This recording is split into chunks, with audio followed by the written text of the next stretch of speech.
حضرت جی وہ چوتھی رات سویا ہے تو دوبارہ اٹھا نہیں، مجھے کہنے لگا مجھے اجازت دو کہ میں اس بیٹی کو بھی قتل کر دوں اور اس کا باپ بھی قتل کر دوں، میرا تو گھر اجڑ گیا نا۔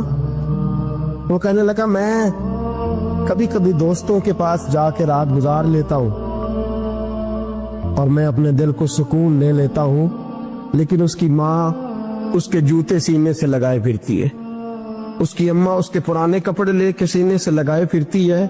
کہنے لگا حضرت جی کوئی کوشش کرو، کوئی دعا کرو کہ اللہ مہربانیاں کرے۔ میں کہہ تو نہیں سکا ان سے، لیکن میرے دل میں خیال آیا کہ کس نے کہا تھا کہ بچہ یونیورسٹی میں کو ایجوکیشن میں داخل کراؤ، کس نے کہا تھا کہ اس کے ہاتھ میں آگ کا انگارہ دو۔ میرے دوست، آپ تیز آگ جلا کے اس کے قریب مکھن رکھو اور پھر مکھن سے کہو کہ ڈلنا نہ، پھر مکھن سے کہو کہ پگھلنا نہ۔ وہی تیز آگ قریب جلا دی اور تو کہتا پگھلنا، یہ کیسا ممکن ہے؟ ہو سکتا ہے؟ بولیے نا، ہو سکتا ہے؟ حضرت سیدنا ابو بکر صدیق فرماتے ہیں میں حضور کے سامنے بیٹھا، ایک شخص آیا، اس نے آ کر کے کہا یا رسول اللہ صلی اللہ تعالی علیہ وآلہ وسلم، یہ میرے ہاتھ کے اندر خنجر ہے، میں قتل کر کے آیا ہوں۔ قاتل کھڑا ہوا، ایک طرف قرآن مجید کا حکم ہے کہ جس نے ایک آدمی کو قتل کیا پوری انسانیت کو قتل کیا، حضور یہ خنجر ہے، قتل کر کے آیا ہوں۔ میرے مصطفیٰ نے فرمایا کس کو قتل کیا؟ عرض کی حضور سگی بہن کو مارا ہے، سگی بہن تھی، میں نے قتل کر دی۔ میرے نبی پاک صلی اللہ علیہ وسلم نے فرمایا کیوں مارا؟ پیار نہیں تھا؟ محبوبہ بہن سے کس کو پیار نہیں ہوتا، بڑا پیار تھا، پر مارا کیوں؟ تو صحابی رونے لگے، کہنے لگے محبوبہ میں بڑا پیار کرتا تھا، پر وہ کافرہ تھی، مشرکہ تھی، بڑا پیار کرتا تھا، جب بھی اس کے پاس جاتا وہ آپ کے بارے میں بات چھیڑ دیتی، میں اس کو کہتا سارا کچھ کر لے میرے نبی کے بارے میں بات نہ کرنا، میں ہر شے سہ لیتا، پر مصطفیٰ کریم کی ذات کے بارے میں کوئی بات برداشت کرنے کی طاقت نہیں رکھتا، یہ والا جملہ نہ کہنا۔ میں اس کو روکتا، منع کرتا، وہ باز نہ آتی۔ کہتے ہیں آج اس نے اتنی سخت بات کی کہ میں اس کا گلا کاٹ آیا ہوں، قتل کر دیا ہے۔ حضور میرے لیے حکم کیا ہے؟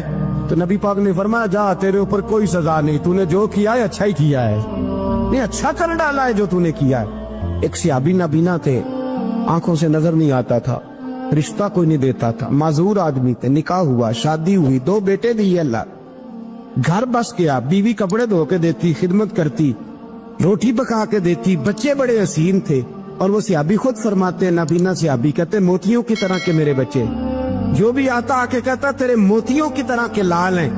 لیکن آپ فرماتے ہیں ایک صبح اعلان ہو گیا، مدینے میں شور ہو گیا کہ اس نابینا صحابی کی بیوی قتل ہو گئی، کسی نے خنجر کے دبایا، مر گئی ہے۔ کہتے ہیں اس کے لواحقین اکٹھے ہوئے، در رسالت مآب پہ آئے، آگے کہنے لگے حضور ہمارا قاتل ڈھونڈ کے دیں، ہماری بیٹی کو کس نے مارا؟ میرے رسول پاک نے مجمع پہ نظر ڈالی، فرمایا بھائی مجھے کہنے کی ضرورت نہ پڑے، اگر قاتل موجود ہے تو خود اٹھ جائے۔ خود اٹھے، وہ نبینا صحابی بیچ میں سے اٹھ کے کھڑے ہو گئے، کہنے لگے سونیا قاتل کوئی باہر نہیں، میں خود قاتل ہوں، میں نے مارا ہے، میں قاتل ہوں، میں نے مارا ہے۔ مصطفیٰ کریم سید عالم صلی اللہ علیہ وسلم نے فرمایا تجھے تو اس کی بڑی ضرورت تھی، بڑی حاجت تھی، تیری بیوی تھی، تیرا گھر سنبھالتی تھی، تیرے بچے تھے۔ صحابی عرض کرنے لگے حضور سارا کچھ ٹھیک تھا، پر وہ آپ کی بے ادب تھی، حضور اس کے آنے سے میرا گھر بس گیا، روٹی پکنے لگی، کپڑے ملنے لگے، اولاد ہونے لگی، میں دنیا پہ آ گیا، لیکن محبوبہ میں نے وہ سکھ کیا کرنے ہیں جو تیری بے ادبی پر تعمیر کیے جائیں۔ یا رسول اللہ مجھے کیا حاجت اس چیز کی جس میں آپ کا پیار ہی نہ ہو، یا رسول اللہ آپ کی محبت ہی نہ، حضور میں نے قتل کر ڈالا ہے، مجھے بیوی نہیں چاہیے، مجھے وہ والی چاہیے جس کی زبان پر رسول اللہ کے نام کے ترانے ہو، جو حضور کی محفل کرنے والی ہو، نعت پڑھنے والی ہو، جو نبی پاک علیہ السلام کی ازواج کا، اولاد کا، بیٹیوں کا ذکر کرنے والی۔ مجھے وہ بی بی نہیں چاہیے جو بی بی بے ادبی کرے۔ میرے نبی پاک صلی اللہ علیہ وسلم نے محلے داروں سے پوچھا، فرمایا بات اس کی ٹھیک ہے؟ کہا حضور واقعی بے ادب تھی۔ نبی پاک نے فرمایا اٹھو پھر چلے جاؤ، اس نے انسان نہیں مارا، اس نے گستاخ رسول کو مارا ہے، اس نے ایک گستاخ رسول کو مارا ہے۔ بھائی یاد رکھے نبی پاک کا پیار ایمان کا حصہ ہے، اس میں کوئی کمپرومائز نہیں۔ علامہ اقبال کہتے ہیں میں نے سارا دین پڑھا ہے، سارا قرآن پڑھا ہے، میں نے بنظر غائب جب ساری چیزوں کو دیکھ لیا تو اقبال کہنے لگے میں اس نتیجے پہ پہنچا ہوں کہ مغز قرآن روح ایمان جان دین۔ بھائی اقبال، میں کسی عالم کی بات کرتا تو لوگوں نے شاید رویہ اور اختیار کرنا تھا، وہ لوگ جس پر اکثر مکاتب فکر اعتبار کرتے ہیں۔ اقبال کہنے لگے مغز قرآن روح ایمان جان دین۔ لفظوں پہ غور کریں، مغز یعنی سارے قرآن کا مغز، روح ایمان یعنی ایمان کی روح، اور جان دین یعنی سارے دین کی۔ آپ دیکھیں ترتیب، مغز قرآن روح ایمان جان دین۔ اقبال جلدی بتاؤ وہ کیا ہے؟ تو اقبال کہنے لگے ہست حب رحمت للعالمین، ہست حب رحمت للعالمین، مغز قرآن روح ایمان اور جان دین۔ ہست حب، کہنے لگا میں تو سمجھا ہوں کہ قرآن کا مغز ایمان کی روح اور دین کی جان اگر ہے تو نبی پاک کی محبت کا نام ہے، رسول اللہ کی محبت کا نام ہے، نبی پاک کی محبت کا نام۔ حضرت عمر فاروق رضی اللہ تعالیٰ عنہ سے بڑا تو اصول پسند کوئی نہیں نہ ہوگا، یعنی بہت بڑا چودھری بھی اگر اپنے گلی کے اندر، حضرت ابو سفیان جیسے لوگ مسلمان ہو گئے، کلمہ پڑھ لیا، اور جناب ابو سفیان رضی اللہ تعالیٰ عنہ نے اپنے گھر کے اندر نہ تھوڑی سی سامنے اینٹیں رکھ کے جگہ بنا لی، تو حضرت عمر کو پتا چلا تو فرمایا جیسے بنائی ہے ویسے وہ کھیڑو بھی، آپ نے لوگوں کا رستہ تنگ کر دیا۔ اصول پسند آدمی، اصول کی بات آئے تو بیٹے کو بھی معافی نہیں، کسی کو معافی نہیں، بڑے اصول پسند تھے۔ اتنی لوگوں نے کہا عمر تو بڑا اصول پسند ہے، پر یہ مسجد نبی کی گلی میں جو نبی پاک کے چچا حضرت عباس کا پرنالہ لگا ہوا ہے اور وہ سب لوگوں کے کپڑے کیچڑ سے بھر دیتا، وہ پرنالہ نہیں نظر آتا، گلی میں لگا ہے۔ اب تو ہمارے پرنالے اور طرح کے ہیں نا، تو جو حرم شریف میں آپ میزاب رحمت ہے وہ دیکھا نا آپ نے، وہ پرانے زمانے میں جو لوہے کے پرنالے ہوتے تھے، تو وہ واقعی پوری گلی جو تھی نا وہ گزر کوئی نہیں سکتا تھا، اتنا اچھا شاور ہوتا ہی کوئی نہیں تھا جتنا وہ ہوتا تھا، وہ بڑا تگڑا قسم کا پرنالہ ہوتا تھا، تو کوئی شے نہیں گزر سکتی تھی بڑی دیر تک۔ بارش کے رکنے کے بعد بھی ساری چھت سے جب تک پوری مٹی اور پوری توڑی ساری نہیں نہ اتر جاتی تھی تب تک وہ پرنالہ نہیں سانس لیتا تھا، تو پرنالہ بہتا تھا، اور وہاں سے بڑا مین گلی تھی مسجد کو آنے کی، لوگوں کے کپڑے آلودہ ہو جاتے، اتنے لوگوں نے حضرت عمر سے کہا یہ پرنالہ نہیں نظر آتا، یہ نہیں اصول پسندی؟ تو جناب عمر فاروق رضی اللہ تعالیٰ عنہ فرمانے لگے اتار دیتے پرنالہ، یہ بھی اصول پسندی ہے، اتارتے۔ حضرت عمر فاروق نہ گئے، اور شارحین نے لکھا ہے کہ اونٹ کے اوپر بیٹھ کر آپ نے یوں پکڑ کے نا پرنالہ کھینچا، اور جناب عباس کے گھر والوں سے فرمانے لگے 4 کونے ہوتے ہیں گھر کے، چھت کے 4 کونے ہیں، کسی اور میں لگا لو پرنالہ کو، ضروری ہے کہ نمازیاں والی گلی پہ لگایا جائے؟ یہ کہہ کے آ گئے، کسی کی ضرورت تھی بات کریں؟ حضرت عباس آئے تو لوگوں نے آ کے کہا کہ عمر نے پرنالہ کھیڑ دیا، فرمایا کہ 4 کونے کہیں اور لگا لو، تو حضرت عباس مسکرائے۔ لوگوں نے کہا مسکراتے کیوں ہو؟ فرمانے لگے کوئی مسئلہ نہیں، عمر خود آ کے لگا کے جائے گا، جیسے وہ کھیڑا ہے ویسے۔ لوگوں نے کہا وہ عمر ہے، عمر کو بدلنا اور اس کی بات کو بدلنا، اور اتنی جرت کہ وہ لگا کے جائے، جس بندے کو دیکھ کے شیطان گلی کا رستہ بدل جاتا ہے، آپ اس کی بات کر رہے ہیں۔ فرمایا میں نے کہہ دیا نا عمر لگائے گا، تو انشاءاللہ عمر لگائے گا۔ حضرت عباس مسجد میں آئے، نماز پڑھی تو کہتے میں نے بات چھیڑی دی، عمر خود کہنے لگے کہ حضور آپ سے تو امید نہیں تھی۔ حضرت عباس سے کہنے لگے بھئی جگہ بھی ہے، 4 کونے ہوتے ہیں گھر میں، کوئی ضروری ہے اسی کونے پہ لگے جہاں سے نمازی گزرتے؟ یہ بخاری مسلم کی حدیث ہے۔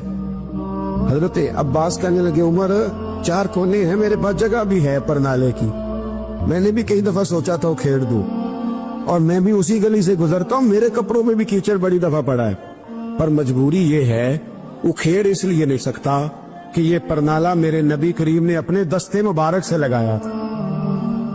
فرمایا میں مکان بنا رہا تھا، چھت بنا رہا تھا، تو حضور اچانک آ گئے، اور کئی لوگ گواہ ہیں اس کے، رسول کریم تشریف لائے اور نبی پاک علیہ السلام نے فرمایا لاؤ چچا تھوڑا میں بھی کرتا ہوں، اور پھر میرے نبی کریم صلی اللہ تعالی علیہ وسلم نے اپنے دستے مبارک سے یہ پرنالہ لگایا تھا، کئی دفعہ سوچا وہ کھیڑ دوں، پھر سوچتا ہوں حضور نے لگایا تھا، لیکن چلو اب تو علت پائی گئی، اب تو سمجھ آ گئی، اصول بن گیا، اب تو اصول بن گیا نا، تو ٹھیک ہے آپ اب اس طرح کرے اکھیڑ دیا تو ٹھیک ہے جناب۔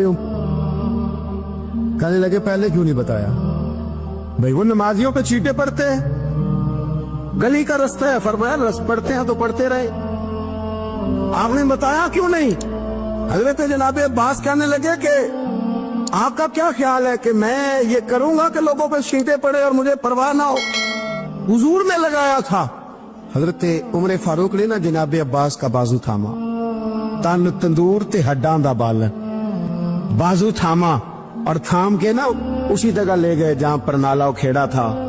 پہلے تو اونٹ پہ چڑھ کے لگایا تھا نا، تو اب کہنے لگے حضرت عباس سے کہ آپ نا میرے کندھوں پہ چڑھ گئے، میرے کندھوں پہ تن تندور تے ہڈاں دا بالن، اسی ہاواں نال تپایا ہے، کپ کپ مکیاں پیڑے کیتے، اتو عشق پلے تھلایا، تن دا سالن تے من دی ہانڈی، لون صبر دا پایا، غلام فریدہ وے میں ساری تیری، تینو وجہ یقین نہیں آیا؟ فرمایا خود لگائیے۔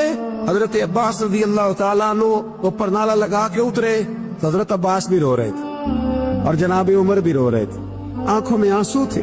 فرمایا ہم یہ نہیں دیکھیں گے کہ علت کیا ہے، وجہ کیا ہے، ہم تو یہ دیکھیں گے کہ رسول اللہ کی نسبت کیا ہے۔ نبی کریم علیہ السلام کے دستے مبارک لاٹے، ساری وجوہات ختم ہو گئی۔ اب جس کے کپڑوں میں پانی پڑتا ہے پڑے، جس کو تکلیف ہوتی ہے لیکن چونکہ یہ رسول پاک صلی اللہ علیہ وسلم نے دستے مبارک سے لگایا ہے، تو مزاج یہ ہے کہ جہاں بات آئے گی ذات رسالت کی، وہاں باقی کے قانون چھوڑ دیے جائیں، وہاں باقی کے معاملات چھوڑے جائیں گے، وہاں تکلف سے نکلا جائے۔ میرے نبی کریم علیہ السلام سے نا بڑے شروع میں بڑے آگا ایک صحابی تھے، حضرت برا بن مالک نام تھا، چھوٹی سی عمر تھی، حضور گلی سے گزرتے نا کبھی تو جذبہ تھا بڑا، چھوٹی عمر، بعد نے لکھا صرف 14 سال کے تھے، بعد نے لکھا نہیں 14 تو زیادہ ہیں، 12 سال عمر تھی، عشق لگا سی کھیڑا کھیڑ دی، 12-14 سال عمر۔ اصل میں نا بچوں کی ڈائریکشن ٹھیک نہیں، ان کی ڈائریکشن ٹھیک ہو نا تو یہ چوکوں میں کھڑے ہو کے موبائل پہ گیمیں نہ کھیلے اور معاذ اللہ میسج نہ کریں، بلکہ یہ مسجد میں بیٹھ کے نبی پاک کی نعتیں سنیں۔ ہم نہ وہ کام کر نہیں سکے، میرے جیسے لوگوں نے بڑی کوتاہی کی زندگی میں، ہم محبت رسول کا پیغام بانٹ نہیں سکے، ہم نے اپنی بیماریاں دیکھی، اپنی تھکاوٹیں دیکھی، یہ دیکھا کہ فلاں شہر کیسے جائیں، فلاں شہر کیسے جائیں، ہم وہ کام کر نہیں سکے جو ہمیں کرنا چاہیے تھا، ذمہ تھا، باپ کی ذمہ ہے۔ نبی پاک نے فرمایا ماں باپ کی ڈیوٹی ہے اپنی اولاد کو میری محبت سکھائیں، پر ہم وہ رنگ دے نہیں سکے، ہم وہ مزاج دے نہیں سکے، ہم نے وہ کوتاہی کی۔ ہم نبی پاک کا حسن، حضور کی سیرت، اخلاق عالیہ، کردار، گفتار، رفتار، انداز، تربیت، وہ ساری باتیں قوم کو بیان نہیں کر سکے، اس لیے لوگ وہاں پہنچے نہیں، ورنہ مغز قرآن روح ایمان جانے دی، ہست حب رحمت للعالمین، ہم وہاں تک لے جا نہیں سکے۔ حضرت برا بن مالک نا 12 سال کی عمر ہے، 12 سال، نبی پاک گلی سے گزر رہے تھے تو دوڑ کے آ گئے، آ کے نا حضور سے چمٹ گئے، عرض کرنے لگے حضور کوئی حکم بتائیں، میرا دل کرتا ہے آپ کی بات مانوں، کوئی حکم حضور۔ مجمع الزوائد میں حدیث، اس ایک حدیث کے لیے نا میں کو 5000 روپے کی پوری کتاب، پوری 10 جلدیں خرید کے لایا تھا، ایک حدیث کے لیے، پیاری بڑی ہے، شاندار بڑی ہے، اور میرا دل کیا، میں نے کہا جس کتاب میں ہے نا ساری کتاب ہی منگا لو، کچھ چیزیں بڑی انسان کو انوکھی لگتی ہے نا۔ حضرت برا بن مالک رضی اللہ، چھوٹی سی عمر ہے، حضور سے لپٹ گئے تو حضور نے فرمایا بیٹے کیا ہوا؟ عرض کرنے لگے حضور کوئی حکم بتائے، میرا بھی دل کرتا ہے عمل کرو۔ تو حضور نا چھوٹے چھوٹے کام بتاتے، اس دکان سے، یہ بچوں کو یہ بتانا ہوتا ہے نا، دکان سے لے آ، یہ کر دے، فلاں کو بلا لے، لیکن حضور ان کی غیر موجودگی میں ان کا ذکر بڑا کرتے۔ ایک دن کچھ لوگ کہنے لگے حضور بڑا ذکر کرتے ہیں پر وہ کرتا تو چھوٹے موٹے کام ہے بچہ۔ نبی پاک نے ایک دن ارادہ کیا کہ ان کو تجربہ نہ کرائیں کہ وہ پیار کتنا کرتا ہے۔ رسول کریم فرمانے لگے میں جو کہوں گا کرو گے؟ حضور کروں گا۔ فرمایا جاؤ اپنے باپ کی گردن کاٹ کے لاؤ۔ کس کی جی ابھی حضور نے فرمایا جا اپنے ابا کا سر کاٹ کے لا، تو وہ دوڑے۔ ایک روایت میں ہے کہ مولا علی کے گلے میں تلوار لٹک رہی تھی، یوں کھینچی، اور اس نے جذبات سے دوڑے کہ حضور نے فرمایا اسے پکڑ لو ورنہ یہ گردن کاٹ بھی لائے گا، پکڑ لو اسے ورنہ یہ کاٹ دے گا۔ اللہ کی قدرت کہ تھوڑا وقت گزرا تو وہ بیمار ہو گئے۔ دن میں 2 مرتبہ میرے نبی پاک تیمارداری کر دے جاتے۔ ایک شام رسول کریم تشریف لے گئے تو حضور سرانے بیٹھے، ماتھے پہ ہاتھ رکھا تو کریم محبوب ان کے باپ کی طرف کان میں کچھ کہا ان کے والد سے، حضور رونے لگے اور پھر حضور نے دوبارہ ماتھا چوما، پیار کیا اور چلے گئے۔ حضرت برا بن مالک چھوٹی عمر تھی، کچھ نے لکھا طلحہ بن برا نام تھا۔ صلی اللہ علیہ وسلم نے فرمایا عزت معاف کرنے میں ہے۔ عزت کس چیز میں ہے؟ بدلہ لینے میں عزت، یہ حقائق ہے۔ عزت بدلہ لینے، جس نے ایک تھپڑ کے جواب میں 2 مارے وہ باعزت نہیں، بلکہ مسند امام محمد بن حنبل پڑھی، حضرت موسیٰ علیہ السلام کوہ طور پہ کھڑے، میرے رسول پاک علیہ السلام فرماتے ہیں جناب موسیٰ علیہ السلام نے اللہ کی بارگاہ میں عرض کیا، اے اللہ ساری دنیا کہتی ہے ہم عزت والے ہیں، ہم عزت والے، من اعز عبادک یا اللہ، اے اللہ تو بتا تیرے بندوں میں عزت والا کون ہے؟ تو حضرت موسیٰ کہتے ہیں رب کریم نے فرمایا اذا قادر غفارا، جس کے پاس بدلہ لینے کی طاقت ہو پھر بھی معاف کر دے وہ بڑی عزت والا ہوا کرتا ہے۔ جو اینٹ کے جواب میں پتھر مار سکتا ہو، جو گولی کے جواب کے اندر 15 گولیاں مار سکتا ہو لیکن معاف کر دے وہ بڑی عزت والا ہے۔ عزت والا ہے جو معاف کرے۔ حضرت فخر جہاں دہلوی بہت بڑے درویش تھے، سلسلہ عالیہ چشتیہ کا بہت بڑا نام، اور اس صوفی کے آپ حالات پڑھیں تو رب کریم نے بڑا ہی نوازا ہوا تھا۔ دلی کی جامع مسجد کے خطیب، اور ان کی کرامت یہ تھی کہ جو آدمی آ کے سامنے کھڑا ہوتا تھا نا اسے بتانا نہیں پڑتا تھا کہ میرے دل میں کیا ہے، بتانا نہیں پڑتا تھا۔ سامنے آ کے کھڑا ہوتا تھا تو حضرت ہاتھ اٹھاتے تھے، کہتے تھے اللہ یہ بے اولاد ہے اسے اولاد عطا کر دے۔ دوسرا آ کے کھڑا ہوا، خوشی نہیں ہو رہی آپ کو؟ دوسرا آدمی کھڑا ہوا، دوسرا آدمی، اس نے آ کے کہا دعا کے لیے سامنے کھڑا ہوا تو حضرت کہنے لگے اے اللہ بیمار ہے، وہ کہتا میرے دل میں بات تھی مجھے بتانی نہیں پڑی، اتقوا فراست المؤمن فانه ينظر بنور اللہ۔ نبی پاک نے فرمایا مومن کی فراست قلبی سے ڈرا کرو، وہ تو اللہ کے نور سے دیکھتا ہے، نور الہی سے۔ میں بیمار ہوں کہنا نہیں پڑا، حضرت نے دعا کر دی۔ اب جب اجتماع زیادہ ہو گیا، لوگ بڑھ گئے، دلی کی جامع مسجد کے باہر بھی صفیں بچھنے لگی، تو بادشاہ کو ٹینشن ہو گئی کہ یہ مولوی میرے لیے مسئلہ ہی نہ بنا دے کل کو۔ اس نے ایک سازش رچی، ایک طوائف تھی، اس طوائف کو کچھ پیسے دیے، کہنے لگے ایکٹنگ کرنی ہے، کہنے لگی فکر نہ کریں۔ جمعے کا دن تھا، ہزاروں کا مجمع حضرت کے پیچھے جمعہ پڑھنے آیا۔ حضرت جمعے کی نماز پڑھا کے سیڑھیاں اتر رہے تھے، سائلین کا رش تھا، ادھر بھی لوگ تھے ادھر بھی لوگ، حضرت جا رہے، حضرت نیچے اتر رہے سیڑھیوں سے، دائیں بائیں لوگ ہیں۔ وہ بی بی آگے بڑھی اور اس طرح اس نے گفتگو شروع کی جیسے بڑا پرانا جاننے والی ہے۔ پتہ کیا لفظ ادا کرتی ہے؟ السلام علیکم، وعلیکم السلام، کیسی طبیعت ہے؟ رات تو پھر آپ آ گئے، ملاقات ہی نہیں ہو سکی، وہ معاف کیجئے گا اس وقت اس لیے آئی ہوں کہ آپ رات کو مجھے کھوٹے سکے دے گئے تھے، کھوٹے سکے، تو میں بازار گئی ہوں تو دکاندار نے لیے نہیں، تو یہ کھوٹے سکے۔ وہ جو دائیں بائیں لوگ تھے نا مد و جزر ہونے لگا، جو پیار میں کچے تھے وہ تڑپنے لگے کہ ہمارا پیر رات کو کہاں ہوتا ہے، ہم نے تو کبھی پوچھا ہی نہیں، ہم تو سمجھتے ہیں اجرے میں ہوتا ہے، یہ رات کو کہاں ہوتا ہے، کہاں ہوتا ہے رات کو؟ جنہ اندر عشق سمایا اونا نہیں پاج جانا۔ سارے ایسے نہیں ہوتے، جنہ اندر عشق سمایا اونا نہیں پاج جانا، پاویں سونے ملنے ہزاراں آسانی یار بٹاؤنا۔ کچھ تو کھڑے تھے کہنے لگے جو مرضی بھی ہو جائے، جو ہم نے دیکھا وہ دیکھ ہی کوئی نہیں سکتا، کوئی جو مرضی، کچھ مد و جزر کا شکار ہے۔ حالات بدلنے لگے، اب وہ بی بی اس طرح گفتگو کر رہی ہے جیسے بڑی پرانی جاننے والی ہے، کہنے لگی کھوٹے سکے دے گئے تھے، دکاندار نے لیے نہیں۔ حضرت کے چہرے پہ کوئی شکن نہیں آیا، آپ نے اپنا ہاتھ اٹھایا، جیب میں ڈالا، الٹا پیسے نکالے اور سیدھا اس بی بی کے سر پہ رکھا، کہنے لگے بیٹی فکر والی بات کوئی نہیں، تو مجھ سے اصلی سکے لے جا، جا اصلی سکے لے جا، تیرا کام ہو جائے، اور فکر نہ کرنا، پھر بھی ضرورت پڑے نا تو آ جانا، میں اصلی سکے دے دوں گا۔ یہ لفظ کہہ کے حضرت نیچے اترے تو وہ دوڑی ہوئی آئی، پلٹ کے آئی، پیروں میں بیٹھی، کہنے لگی بابا تو کس مٹی کا بنا ہے، کس نور سے تیری تخلیق ہوئی ہے، کس حسین مزاج کا تو مالک ہے؟ میں وہ بی بی جس کو سارے لوگ گندی نظر سے دیکھتے ہیں معاذ اللہ، اور میں فلاں بادشاہ کے کہنے پر ایکٹنگ کرنے آئی طوائف، اور میں تیرے دروازے پہ تجھے بدنام کرنے آئی ہوں اور تو نے مجھے بیٹی بنا لیا ہے۔ آج تک کسی نے بیٹی نہیں کہا اور تو نے میرے سر پہ ہاتھ رکھ کے کہا بیٹی۔ یہ لفظ کہے قدموں میں گری،